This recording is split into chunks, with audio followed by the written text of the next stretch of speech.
कुछ मेडिसिन ऐसी होती है, आजकल हम लोगों ने बहुत ज़्यादा न्यूज़ में सुना हुआ है कि कुछ दवाइयाँ ऐसी हैं जो ओवर द काउंटर मिलती हैं और उनको डॉक्टर प्रिस्क्रिप्शन की ज़रूरत नहीं पड़ती है। लेकिन ये चीज़ इंडिया में लागू शायद नहीं होती है, क्योंकि यहाँ पर सरकारी तंत्र में अभी इतना ज़्यादा कंट्रोल नहीं है कि कोई भी दवा हम किसी भी दवा की दुकान पे जाके ले सकते हैं। इसलिए अक्सर ऐसा होता है, हमने देखा हुआ है कि हम लोगों को खांसी है, ज़ुकाम है, हम लोग कफ़ सिरप जा कर के ले लेते हैं और इस बात को भूल जाते हैं वो कफ़ सिरप भी एक दवाई है।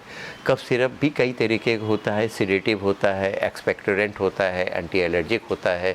किस समय कौन सी दवा लेनी चाहिए, कितने समय के लिए लेनी चाहिए। कोई एंटीबायोटिक आज हम ले रहे हैं, 2 दिन लिया, उसको बंद कर दिया, फिर दोबारा उसको दूसरी दवा एंटीबायोटिक ले ली है, यानी स्वयं हम उस एंटीबायोटिक से अपने आप को रेजिस्टेंट डेवलप कर रहे हैं। कोई मनुष्य 30 किलो का है, वो दवा ले रहा है, वो 60 किलो की ले रहा है, 60 किलो वाला 30 किलो के लिए उसकी जो वज़न है उसके अनुसार ले रहा है। दवा हमेशा डॉक्टर के प्रिस्क्रिप्शन से लेनी चाहिए।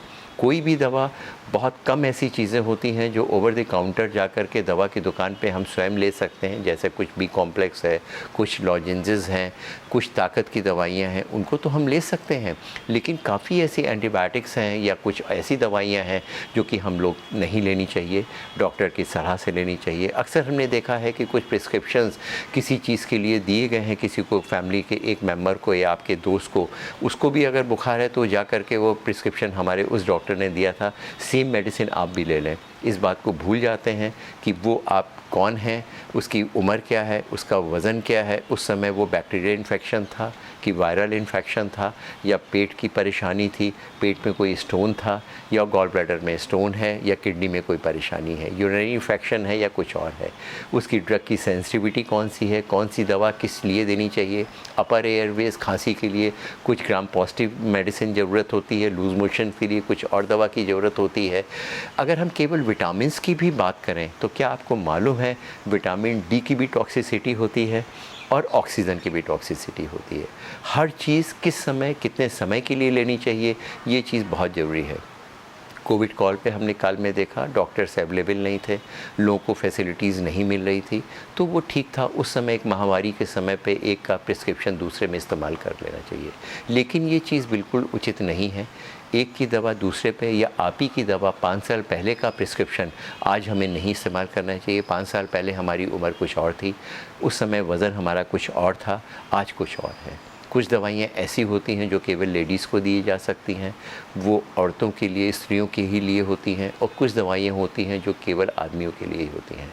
हमने अक्सर देखा है बाल झड़ने की दवाई कुछ है, उसको औरतों के लिए भी दे दी जाती है, आदमियों के लिए दे दी जाती है, जबकि कुछ हार्मोन्स होते हैं जो अलग अलग लोगों के लिए अलग होते हैं। कुछ लोगों का कंसंट्रेशन अलग दिया जाता है, कुछ दवाइयाँ, कुछ एंटीबायोटिक की डोजेज़ फ़र्क होती हैं।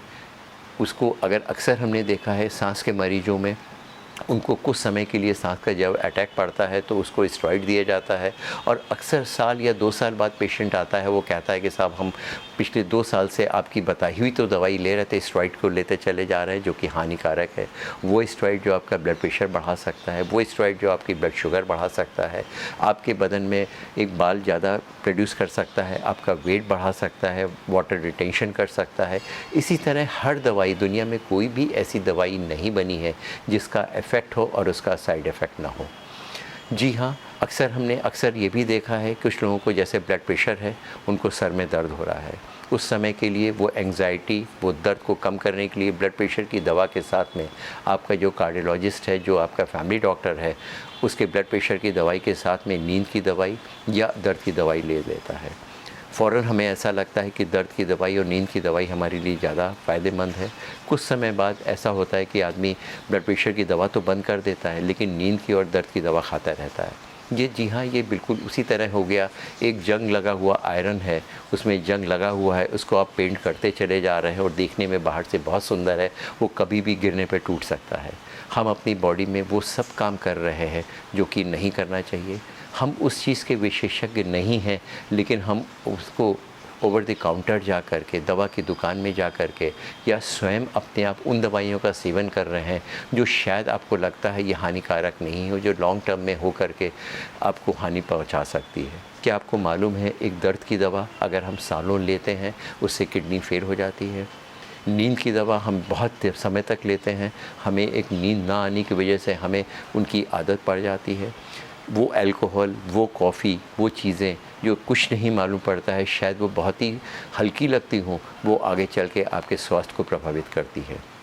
इसलिए हमारी यही राय है, आपको स्वस्थ रखना है, आप अपना व्यायाम करिए, ताज़ा खाइए, जो चीज़ें पौष्टिक हों उनका इस्तेमाल करिए, जंक फूड का इस्तेमाल मत करिए। अगर आपको कोई बीमारी है, कोई चीज़ आपको ऐसा बीमारी की कोई घंटी बज रही है, कुछ सिम्पटम्स हैं, बेहतर तो ये है अगर वो छोटी-मोटी दवाइयों से नहीं ठीक हो रहा है तो स्वयं जा कर के डॉक्टर की सलाह लीजिए और वो डॉक्टर उस समय जो दवाई कितने समय के लिए बता रहा है, कितनी डोजेज़ में बता रहा है, उतने समय के लिए ले कर के उसको बंद करिए। धन्यवाद।